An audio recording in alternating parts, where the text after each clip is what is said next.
ለረጅም ሰዓት የሚጓዝ መኪና ውስጥ ነው ያለሁት። ረጅም መንገድ መሄድን አሰልቺ ከሚያደርግብኝ ነገራቶች አንዱ ትራንስፖርት ላይ የሚለቀቁት የሙዚቃ አይነቶች ናቸው።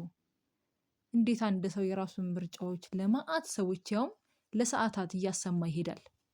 አምባገነን መሆን ነው የሚመስለኝ። ባለፈው ስሰማው የገረመኝን ዘፈን ግጥሙን ስላልያዝኩት ሀሳቡን ልንገራችሁ። በከፍተኛ ቮሊዩም የተለቀቀው ዘፈን ከስፒከሩ ይወጣል። ዘፋኟ እሪ እያለች ታስነካዋለች። ምን ስሆን ነው የምትወደኝ? ስኳል ወይስ አልኳል? ከተሜ ሴት ነው የምትወደው ወይንስ የገጠር ሴት? ልዘንጥ ወይንስ አልዘንጥ? ያ ረቢ፣ እሺ አንቺ ምን አይነት ነሽ ማለት ነው ያማረኝ። ወደ ዛሬው ጉዳይ ስመለስ እየሄድንበት ያለው መኪና ውስጥ መዝሙር ተከፍቷል።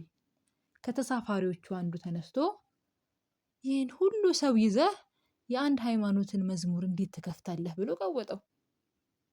ከቁጣው በላይ የገረመኝ እንደ መፍትሄ ያቀረበው ሀሳብ ነው። ሁሉንም እንዲያስማማ የዘፈን ምርጫ አቀረበ። ሹፌሩ ተስማማ።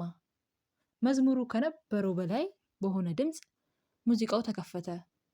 የሚያናድ ዘፈን። ከዛ የሕክምና ባለሙያ ይመስል የሰውነት ክፍሎችን እየጠራ የሚያወድስ ዘፈን። ከዛ ደግሞ ቀጠለ። ከኛ ጋር ምንም የሚያገናኝ ታሪክ የሌለው ዘፈን።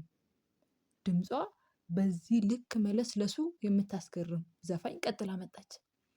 መኪና ውስጥ ተከፍቶ የነበረው መዝሙር ግን እንዲህ የሚል ነበር።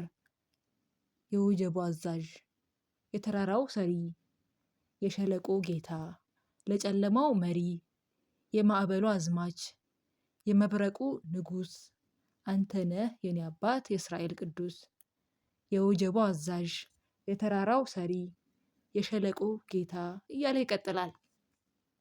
አባት የሚለውን አምላክ፣ የእስራኤል ቅዱስ የሚለውን የሰው ልጆች ንጉስ እያልኩ ሰማሁት።